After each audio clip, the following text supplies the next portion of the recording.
حالات بہت خراب تھے، کوئی بچت نہ تھی، کافی مشکلات میں گزارا ہو رہا تھا۔ ایسے میں دماغ میں آیا کیوں نہ کوئی جن قابو کیا جائے اور اس کو استعمال کر کے دولت کمائی جائے۔ ایک بابا جی کا پتہ ملا جو عملیات کے لیے مددگار ثابت ہو سکتے تھے۔ انہوں نے 40 دن کا ایک مجرب عمل بتایا۔ عمل کے لیے رات کو اپنے گھر کے ایک کمرے کا انتخاب کیا۔ 3 دن عمل چلتا رہا، مجھے ڈراؤنی شکلیں نظر آتی تھیں۔ چوتھی رات کا عمل جاری تھا، میں حصار میں تھا کہ اچانک ایک خوفناک نسوانی آواز آئی، منّے کے ابا، منّے کا فیڈر فریج سے نکال لائیں۔ میں چونک گیا کہ کوئی ہوائی مخلوق مجھے تنگ کرنا اور میرا عمل متاثر کرنا چاہتی ہے۔ بابا جی نے تاکید کی تھی کہ جیسے بھی حالات ہوں حصار نہیں توڑنا ورنہ جان کا خطرہ ہو سکتا ہے۔ آواز دوبارہ آئی، میں نظر انداز کر گیا۔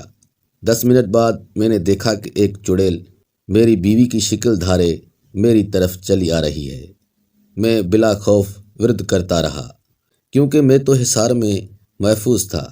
وہ چڑیل میرے پاس آ پہنچی، میں نے ورد تیز کر دیا۔ اس کے ہاتھ میں بیلن تھا۔ میں پوری ہمت سے بولا، جا بھاگ جا چڑیل کہیں کی، تو میرا کچھ نہیں بگاڑ سکتی۔ بس اتنا کہنا تھا کہ وہ حصار کے اندر گھس آئی اور دھپا دھپ دھنا دھن بیلن سے مجھے پیٹنے لگی۔ میں اسے جنات کی چال سمجھتا رہا کہ وہ مجھے آزما رہے ہیں۔ جب میں چڑیل سے مار کھا رہا تھا تو میں نے دیکھا کہ حصار کے سارے جنات پیٹ پکڑے زور زور سے ہنس رہے تھے۔ جب چڑیل مجھے مار مار کر تھک گئی اور مجھے گھسیٹ کے حصار سے باہر نکالا تو ایک بدتمیز جن میرے کان میں آ کے کہنے لگا، سرکار پہلے اپنی بیگم نو قابو کرو، پھر ساڑا سوچنا۔ دیکھنے اور سننے کا بہت بہت شکریہ۔ اللہ حافظ۔